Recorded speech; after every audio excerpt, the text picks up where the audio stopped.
নিজে অস্ত্রসিক্ত হয়ে গিয়েছে।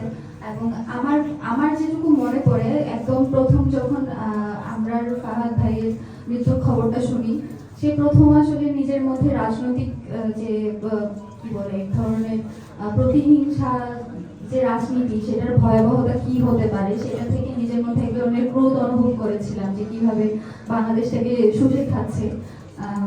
আমরা জানি আপনার ফাহাদ ভাইয়ের এই মৃত্যুর কারণ ছিল একটা ফেসবুক স্ট্যাটাস, যেখানে তিনি পানির সুষম বন্টন নিয়ে প্রতিবাদ করায়, ইলিশ রপ্তানি নিয়ে প্রতিবাদ করায় তাকে জীবন দিতে হয়েছিল। গত বছর আপনাদের মনে আছে কিনা জানি না, বন্যার সময় ডুঙ্গুরবাদ অভিমুখে 10 ট্রাক মানুষজন নিয়ে লং মার্চের ঘোষণা করেছিল ইনকিলাব মঞ্চ। গত এক বছরে সবচেয়ে বেশি ভারতীয় আধিপত্যবাদের বিরুদ্ধে কণ্ঠস্বর জারি রাখার জন্য অক্লান্ত পরিশ্রম করে যাচ্ছেন ইনকিলাব মঞ্চের শরীফ ওসমান হানি। আমি শরীফ ওসমান হানিকে তার বক্তৃতা প্রদানের জন্য অনুরোধ করছি। কারণ আবরার ফাহাদ তার ফেসবুকে যে স্ট্যাটাস ছিল, এটা সম্পূর্ণ দেশের পক্ষে কথা বলার জন্য।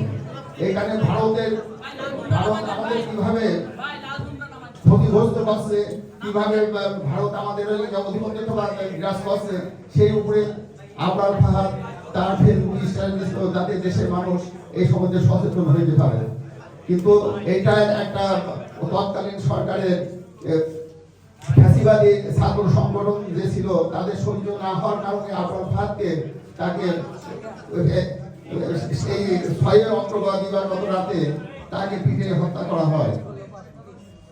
এই আবরার ফাহাদের যে হত্যাকাণ্ড ঘটেছিল, এই ছাত্র সংগঠনগুলি এই বর্তমান সরকারকে নিষিদ্ধ করেছে। এই জন্য আমরা আন্তরিক ধন্যবাদ জানাই, কারণ তারা যেভাবে মানে হলে ছাত্রদের যে রেগিং প্রত্যাচারণ করেছিল, সেইভাবে অনেক ছাত্রদের উপর তারা অত্যাচার নিপীড়ন ওই সময় সংগঠিত হয়েছিল। আমি আপনাদের কাছে অনুরোধ জানাই, আপনারা যারা এখানে লেখাপড়া করতে আসছেন তারা যেন ওই আবরার ফাহাদের মতো কেউ যেন আর এই ধরনের হত্যাকাণ্ডের শিকার যেন না হয়। আপনারা সবাই ভাই ভাই সেইভাবে যেন আপনারা এখানে লেখাপড়া করবেন, আমি এটা আশাবাদ করি। আর ভবিষ্যতে কেউ যেন আবরার ফাহাদের মতো এই ধরনের হত্যাকাণ্ডের শিকার না হয়, এই আশাবাদ ব্যক্ত করে আমি আমার বক্তব্য শেষ করছি।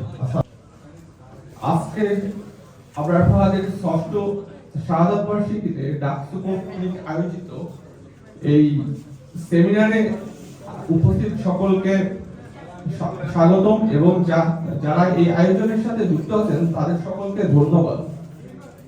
আমি মনে করি যে আজকে যে আয়োজনটি হয়েছে এটা নিজে একটা অনেক বড় প্রমাণ যে আমরা সেই 7 অক্টোবর থেকে অনেক দূরে এগিয়ে এসেছি এবং আমাদের মধ্যে ঠিক কতটা পরিবর্তন এসেছে।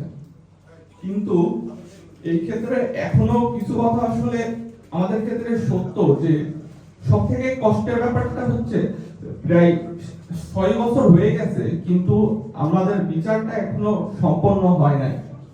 ইতোমধ্যেই দেখা গেছে বিভিন্ন সময়ে এই বিচার নিয়ে বিভিন্ন ধরনের বিতর্ক একের পর এক হচ্ছে। তো এটা আমাদের সবার জন্যই আসলে খুবই হতাশার এবং আমরা আসলে এটা নিয়ে ধীরে ধীরে খুবই চিন্তিত হয়ে পড়তেছি। কারণ আলটিমেটলি আমার মনে হয় আমাদের সবার চাওয়া যেন আবরার ফাহাদ হত্যাকাণ্ডের বিচার হয় এবং এই বিচার দেখে ভবিষ্যতে আর কেউ ছাত্রলীগের মতো ভয়ঙ্কর হওয়ার চিন্তাও আর করতে না পারে।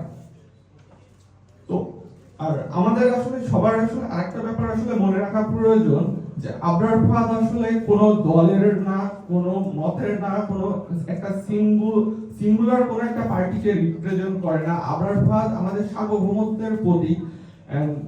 আবরার ফাহাদকে আমরা শুধুমাত্র সার্বভৌমত্বের প্রতীক হিসেবে তখনই আমরা রিপ্রেজেন্ট করতে পারবো, আমরা আগ্রাসনের বিরুদ্ধে তখনই দাঁড়াতে পারবো যখন আমরা নিজেদের মধ্যে সকল ভেদাভেদ ভুলে দাঁড়াতে পারবো। তো আমার মনে আছে যে আমি তো যখন বুয়েটে ভর্তি হই আর কি 2022 সালের দিকে, তখন আমি আসলে ঢাকা বিশ্ববিদ্যালয়ের এই সাইডে খুব একটা আসতে পারতাম না। বিভিন্ন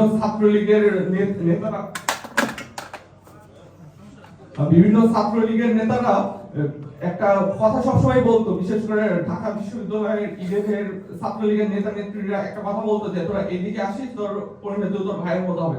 দেখেছি আমি খুব সম্ভবত গত 5 আগস্টের আগে একবার বা দুইবার এদিকে আসতে পারছি।